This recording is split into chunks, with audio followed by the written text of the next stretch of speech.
Okay, this is multiplying decimals. So what I want to do first is show you kind of three different ways that you can multiply decimals. Then we'll get into the actual lesson, which I believe is lesson 15 in the book that I've given you. But before we go through the lesson, I do want to show you just like the three ways I like to teach multiplying decimals. I call it the fourth grade, the fifth grade, and the sixth grade way. So the fourth grade way is to pretend like these two numbers are whole numbers and to multiply. And in this case, I'm actually going to do this. 4.3 times 2.5. And so I'm just going to pretend like they're whole numbers. So I'm going to take the decimal out and I'm going to multiply them as if they are 43 times 25. So 15, 21, 6, and 8, add like that. All right, so 43 times 25 is 1,075. Now I'm going to place the decimals back in, and I'm going to count how many place values are behind the decimal. There's in both factors. There's one here and one here. So there are two place values in behind the decimal in the factors, which means if I start at the end of the number behind the units place, I'm going to count over two place values and put my decimal in the product. So this is, I call this the fourth grade way, because all you're really doing is just counting the place values behind the decimal and then placing that many place values behind the decimal in the product.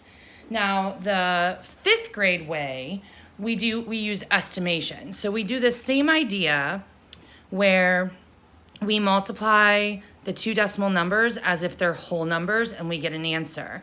And then what I do is I round these two numbers to the nearest whole number. So this is going to be 4 times 3 equals 12.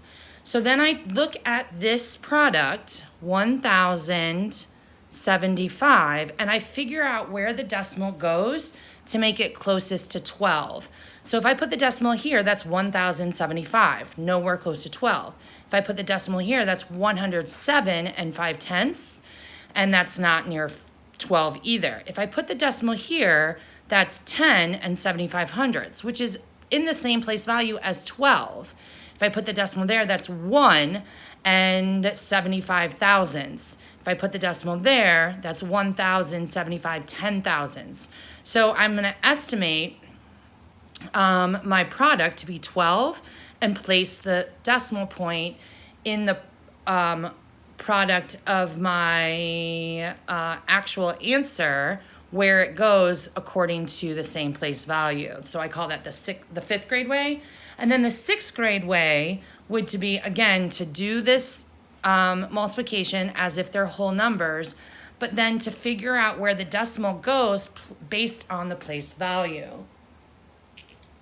So in this case, I have tenths times tenths equals hundredths. So I know that that last place value needs to be in the hundredths place. So if my answer is 1075, I know that this needs to be in the hundredths place, so this is the tens place, so my decimal goes there. So I call that the sixth grade way. So let me do one more example of that. And I'm going to do something pretty similar. 5.3 times 1.25. Okay. So my fourth grade way, I would just multiply this as a whole number. So 15, 7, 3, 0, 25, 12, 6. Add them up. All right, so my answer is 6,625. Now I count 1, 2, 3 place values behind the decimal. So I do the same thing over here, 1, 2, 3. And my answer is 6 and 625 thousandths. So that's the fourth grade way. The fifth grade way is I estimate. So this is going to be 5, and this is going to be 1. So my answer is going to be in the units place. It's going to be around 5. So if my digits are 6625, I know my decimal point needs to go there to make it in the same place value as my estimated product. And then the sixth grade way, so I've got my two lowest place values. I'll rewrite this. This is the tenths place, the tenths place times the hundredths place is gonna equal the thousandths place, which if my digits are 6625, I know that my last place value has to be in the thousandths place. So if this is the thousandths, this is the hundredths, this is the tenths, there's my decimal. All right, so let's take a look at the lesson to see how they go through these pages. So go ahead and open up to page 60 if you haven't. When you multiply decimals, you do not need to line up the decimal points. First, multiply the decimals the same way you multiply whole numbers. Then use estimation or count the decimal places in factors to place the decimal point in the product. So this lesson is going to bring you through the fourth and the fifth grade way, which is fine. That sixth grade way is pretty tough because you need to know what place value times place value equals in your decimal places. And that can be kind of tough, especially if you haven't worked with like the decimal checkerboard and done that work. So let's get started. Find the product of 6.2 and 7/10. Estimate the product, round each factor. 6.2 rounds to 6 and 7/10 rounds to 1. So our product is going to be about 6. Then write the problem vertically and multiply as if you would with whole numbers. So it's basically 62 times 7 equals 434. And then use estimation to place the decimal point in the product.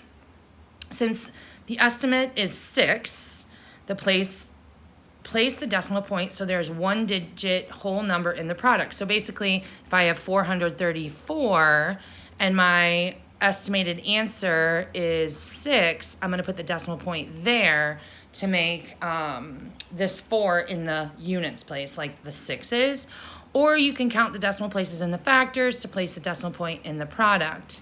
So if we have 6.2 times 7/10, and the digits in my answer are 434, I know there's 2 decimal places or 2 place values behind the decimal in my factors, which if I start here, there needs to be 2 in my product. Now, sometimes students will go the other way.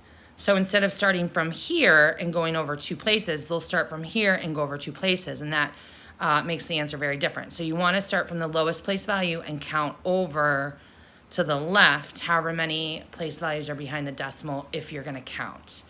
How many decimal places are in the product of 2.8 times 400? Explain your reasoning. So we have 1, 2, 3.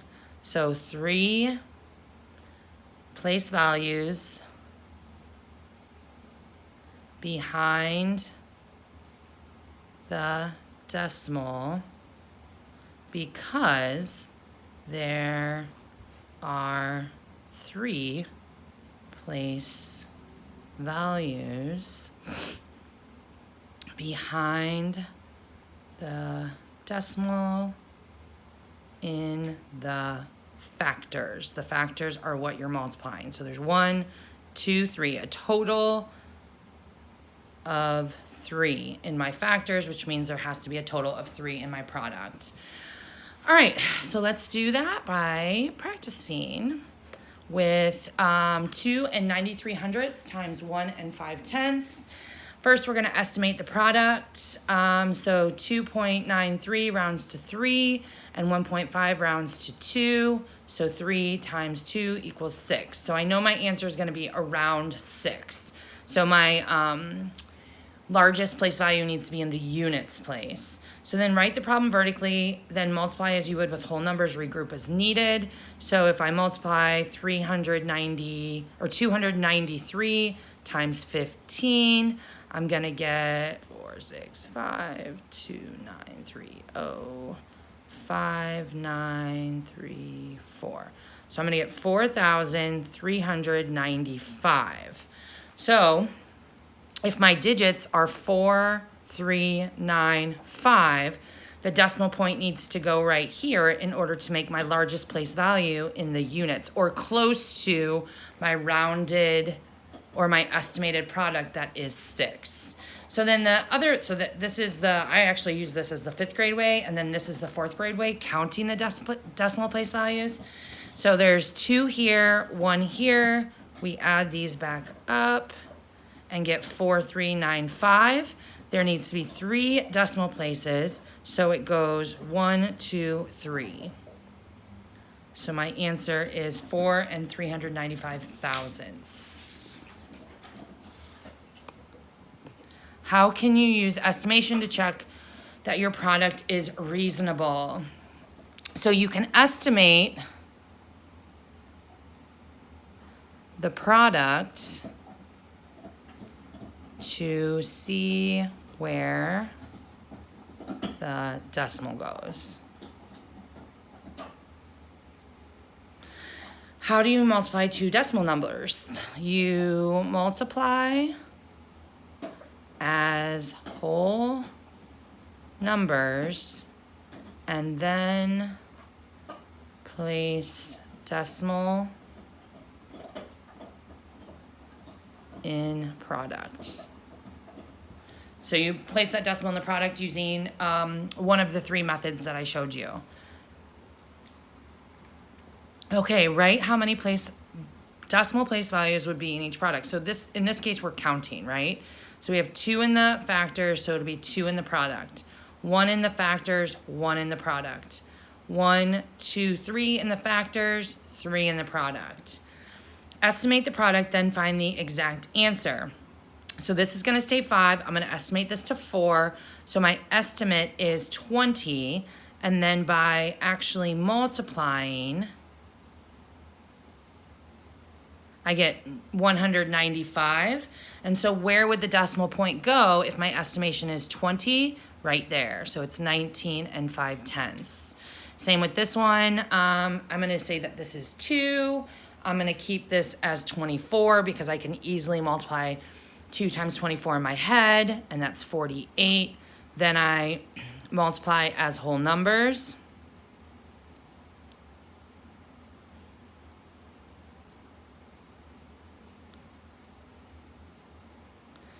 And my answer is 432.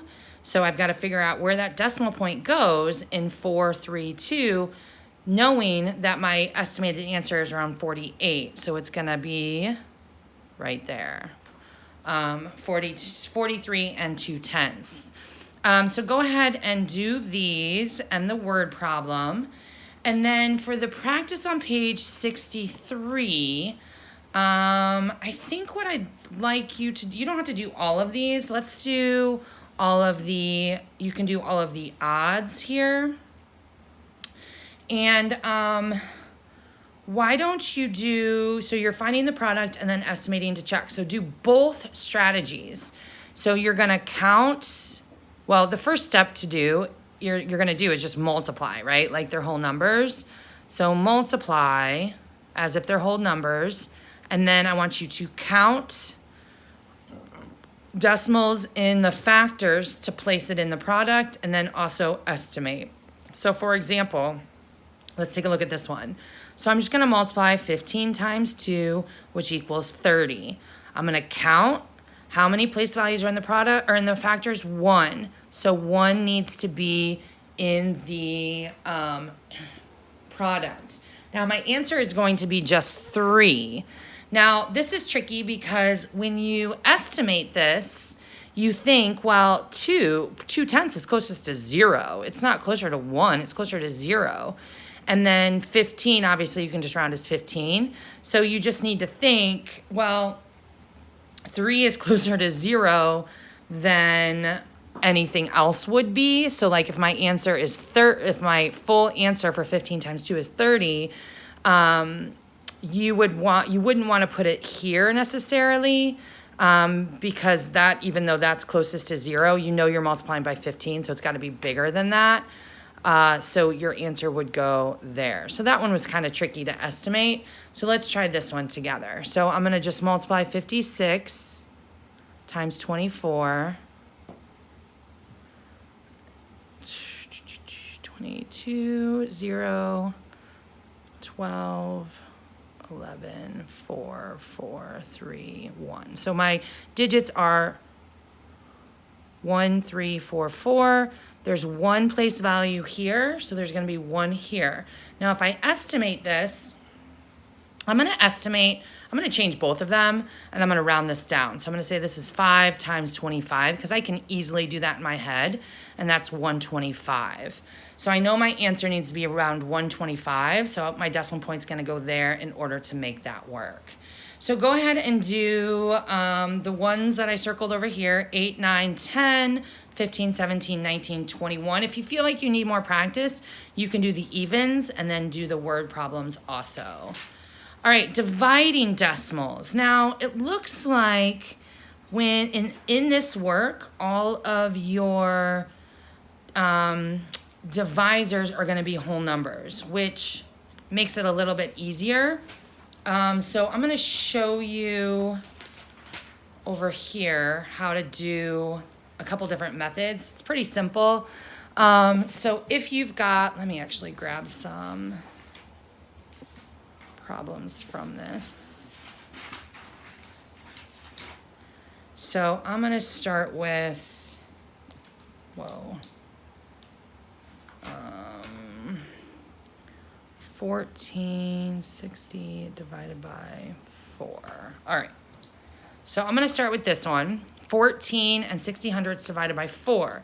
Now, because your divisor is a whole number, you can just divide normally and then put your decimal in your quotient like this. So 4 can go into 14 3 times, which is 12. Subtract and get 2, bring down the 6. Don't forget to bring that decimal point up where it goes in the quotient. And if you line your numbers up correctly, it should just go straight up.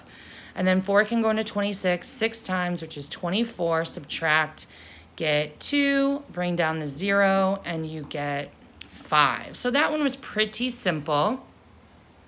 Now, there might be others, though. So I'm going to do this kind of same work right here. But I'm going to do 7 divided by 4. All right, so you kind of do the same thing here. Just put your decimal point right up there. And this can go into that 3 times, which is 12. Subtract and get 2, and then you have 27. So 4 can go into 27 6 times, which is 24. Subtract and get 3. So then what do I do here? Because when I have a decimal point, that is the remainder. So you can't say 3.6 remainder 3. So what you can do is place a 0 in the divisor, because isn't 7 tenths the same thing as 70 hundredths? It is. And then bring that down, and 4 can go into 30 7 times, which is 28. Subtract and get 2. Now I still have a remainder. So what do? Place another 0 there, bring it down, and now 4 can go into 20 5 times. And now you don't have anything left. So that's another thing that you might come across, is where you have to place zeros in the dividend to keep dividing until you don't get anything left down here. Now, sometimes you might continue just to keep getting something left, and that is going to be either a repeating decimal or a irrational number where it just keeps going, it doesn't repeat. And usually what I like to tell my 5th graders is just to go to the thousandths place, and if it keeps going, stop there and round that thousandths place to the nearest thousands. And then you can just stop. You can terminate the decimal on your own. And then you will also come across a time where the dividend or the divisor is not a whole number. Now, in this lesson, you're not going to come across this, but I figured I might as well show you how to do it since we're talking about dividing decimals anyways. So I'm going to use this same one up here, and I'm going to say that this right here is 4 tenths. So if I have 4 tenths as my divisor, and I'm going to use that same, actually, let's just flip this decimal over here. So basically what you're saying is 1 and 46 hundredths divided by 4 tenths. Now, with a calculator, you can do this work and it will calculate it for you. However, when you're doing division by on paper pencil, you can't divide by a decimal number. You can't say how many 4/10 goes into this. So you have to turn this decimal or the divisor into a whole number. So how would I make this 4/10 into 4? Well, I would multiply it by 10. And if you multiply the divisor by 10, you have to multiply the dividend by 10 also. So my new number, if I multiply this by 10, just think of your powers of 10, it just gets flipped over, or the decimal point gets moved over to the right one place, and then it gets moved over to the right one place here. So now my new number is 14.6 divided by 4. And you might be saying, well, how could you get the same answer? You would. Because you're moving that decimal point over in both situations, you're still going to get the same answer. So it is, don't forget your decimal point, 24. And then what do I have to do here? Place a 0, bring it down, and my answer is 3.65, which is the same thing as this, right? So I got the same answer, even though my dividend and my divisor looked different at the beginning, but then didn't they end up looking the same here? They did, and you actually got the same answer, which is kind of cool. All right, so for the actual lesson, let's see what they'd like for you to do. To divide a decimal by a whole number, first place the decimal point in the quotient above the decimal point in the dividend, then divide as whole numbers. Finally, check by multiplying. So find the quotient of 4 and 95 hundredths and 3. Write the decimal point of the quotient above the decimal point of the dividend. So that's done for you here. Divide as with whole numbers. So 4 can go into 3 one time, remainder of 1. The decimal point is there. Bring down the 9. 3 can go into 19 6 times, which is 18. You have a remainder of 1. Bring down the 5 as in 15. And then 3 can go into 15 5 times, which is 15, and you don't have anything left. Multiply to check your quotient. So you're going to multiply your quotient times your divisor, and you should get your dividend. So 1.65 times 3 is 4.95. The product equals the dividend. The quotient is correct. Let's take a look at this box down here. How is dividing a decimal by a whole number like dividing a whole number by a whole number? How is it different? So it's the same, because you do the same type of work, because you divide the same. It's different because there is a decimal in the quotient. All right, let's take a look at the practice over here. We have 5 and 4 hundredths divided by 8. Write the decimal point of the quotient above the decimal point of the dividend. So we just go ahead and stick that decimal point right in there, follow it right up. And so 8 can go into 5 0 times, so this becomes 50. 8 can go into 50 6 times, which is 48. Subtract and get 2, bring down the 4. 8 can go into 24 3 times, and there's nothing left over. We're going to check our work by multiplying the quotient by the divisor. So our quotient is 0.63 times 8. So this is 24, carry a 2, 48, plus 2 is 50. So did that work? Is that the same as your dividend? Yes, it is. So my final answer is 63 hundredths. Explain where to place the decimal point in the quotient when dividing a decimal by a whole number. The decimal point goes straight above where the decimal point is in the dividend.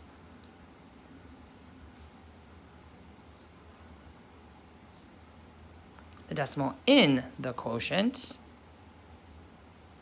goes above the decimal in the dividend. How can you check your quotient when you divide a decimal by a whole number? So check quotient by multiplying quotient and divisor should equal the dividend. All right.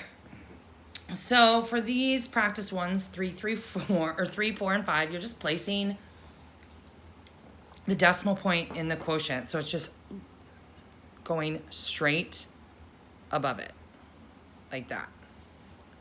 Okay, so for the rest of this, you're gonna just do the practice by placing that decimal straight above the dividend in the quotient and then dividing. So I'll do a couple of these to show you what I mean. So I'm gonna place that decimal right here. 7 can go into 1 0 times, 7 can go into 14 2 times, and there's nothing left over.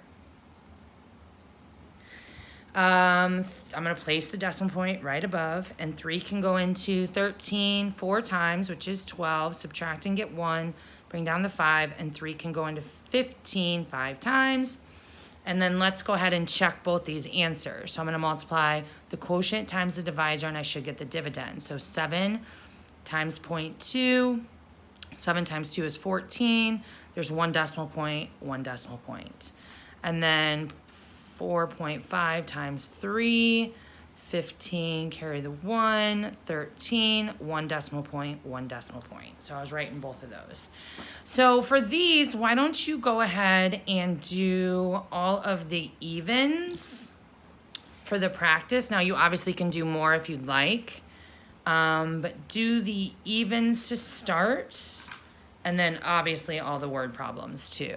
And then go ahead and email me or Google chat me if you have any questions. And I'm gonna also drop off your new book. I didn't have any extra copies here at home, so I ordered them and they should be here today. Today's Sunday. So I'll drop those off probably tomorrow morning with a couple discussion questions. And then I'm also gonna drop off the new book of this. I think we're gonna move on to measurement and geometry. So you're all set for the next set of videos.